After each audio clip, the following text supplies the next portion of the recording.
For most of my life, I've been watching movies, and up until a few years ago, I decided to address my one movie blind spot: Westerns. Westerns as a genre really need no introduction. Whether you like them or not, at some point in your life, you've seen a Western. When I was younger, I always had a very immature approach to Westerns. I may have caught my dad watching one on TV from time to time, and I always thought they looked lame and boring. All the environments were brown and boring. All of the buildings were brown and boring. The costumes were brown and boring. I think I'm noticing a theme here. Everything just looked boring, and I just wanted to watch something that had Optimus Prime in it or something like that. But all of that changed once I finally sat down to watch Django Unchained, and all of my complaints I had leveled against Westerns were basically gone. Django had color, an interesting story, and lots of action and violence to pacify my 18-year-old brain. Looking back on Django as a born-again Western fan, there's dozens of us out there, I realize that as great as it really is just the tip of the iceberg as far as Westerns go. All of which leads me to the topic of today's video: spaghetti Westerns. Quick history lesson. In the 1960s and 70s, Italy and Spain decided to boost their film industry, so they decided to utilize their landscape and make Westerns as it was strikingly similar to the actual American Southwest. They were cheap to make, and between 1960 and 1978, well over 500 films were produced within the subgenre. They were called spaghetti Westerns because they were just simply Westerns made by Europeans. Armed with a newfound love for Westerns, I finally decided to rewatch Sergio Leone's Dollars trilogy, which includes A Fistful of Dollars, A Few Dollars More, and The Good, the Bad, and the Ugly. And upon rewatching them, I am genuinely curious about what makes them stand out compared to American Westerns. Don't get me wrong, I love me a good American Western, as in ones made in America. As great as Westerns like The Searchers, El Dorado, True Grit, The Magnificent Seven, Cowboys and Aliens. But at the end of the day, as great as they all are, none of them really are as influential as Sergio Leone's time in the not American West. It's really not up for debate. Leone, hell, Clint Eastwood alone are probably the most recognizable faces of the entire Western genre. To this day, their influence is felt in other forms of media and probably will be for as long as humans continue to keep making movies. And my question really is, how? How did one guy single-handedly change the face of an entire genre? Which brings me to my thesis. While Western films and TV shows have existed before Sergio Leone's career, Leone has crafted the definitive Western films through his use of over-the-top style and overall usage of stretching a dollar, all of which culminates in which many consider to be the standard of the Western genre. Strike a pose.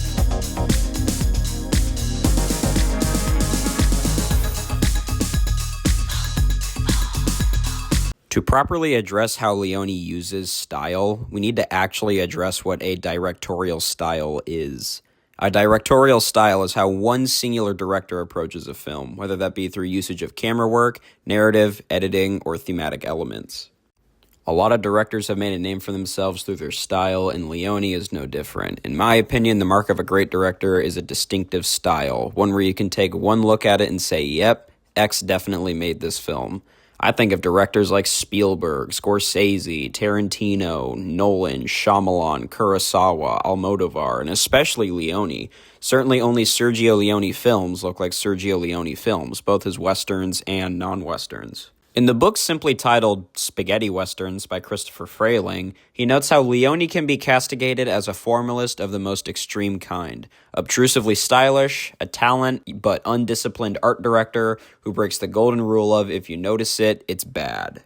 This also goes hand in hand with the fact that Leone simply didn't have any knowledge of the West, or Westerns in general, so he just decided to make his own. And this is a personal note, but I do think that American-made Westerns are a little more sanitized compared to spaghetti Westerns. Granted, a lot of John Wayne Westerns and John Ford Westerns were made when the Hays Code was still in effect, meaning that there was a hard cap on what they could and couldn't show. Which is also what makes Leone's Westerns, or spaghetti Westerns in general, stand out more. Leone's films are pretty gory in comparison to American Westerns. These films were not afraid to openly show death on screen, even if that means the death of a woman or a child. The fact of the matter is that one-way spaghetti Westerns stand out more and are more recognizable compared to American Westerns is because the director wasn't afraid to take creative liberties and do something different. Usually when the director does something left field or different, it tends to stand out more and be remembered. Such things create influence, and influence inspires others to do the same. 누가 Want any bread? No! I'm exceedingly poor. What I really appreciate most is a film that was cheap to produce and you can tell in the finished result. Not even in a bad way either. Films like Rocky, El Mariachi, Mad Max, Halloween, The Terminator all had shoestring budgets and are often remembered as timeless films. But in my opinion, I truly do think that spaghetti westerns are the peak of low-budget movies, mostly because they have something that not most other low-budget movies have: charm. Most of the extras are just speaking Italian because they didn't have the time or money to teach them English, so they just dub over them in post. All of the costumes are dirty because they didn't have the money for extra wardrobe.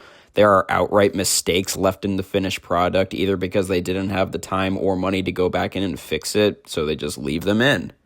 According to writer Alex Cox in his book 10,000 Ways to Die in the West, he even notes how A Fistful of Dollars was a victim of other westerns being made at the time and how their budgets were being blown out of proportion. He writes, "And most histories of A Fistful of Dollars report that the production was running out of money.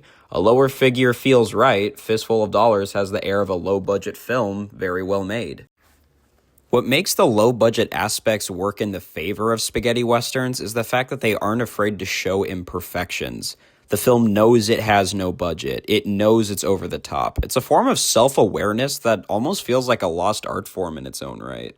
And in my opinion, I think it works in the movie's favor because it does add more to this sense of being out on the road with cowboys, living in the wilderness. Most westerns made in the years after, everything looks too clean. This is in fact the way I judge most westerns now. Most of the time, the actors look like they just rolled out of their bed in their nice temperature-controlled trailer, threw on their costume that was just freshly dry cleaned.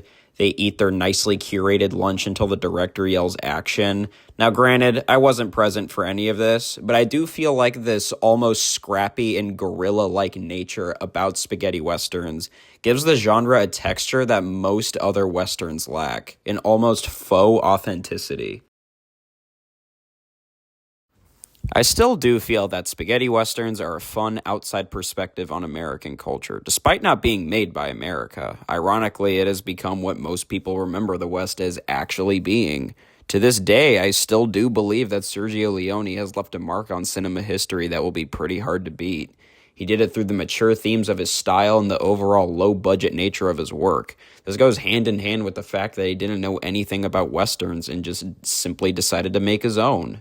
The self-awareness of his films are what separate them from other westerns. His Dollars trilogy knows it's low budget and isn't afraid to have fun with itself, which to me is why it stands out among other westerns.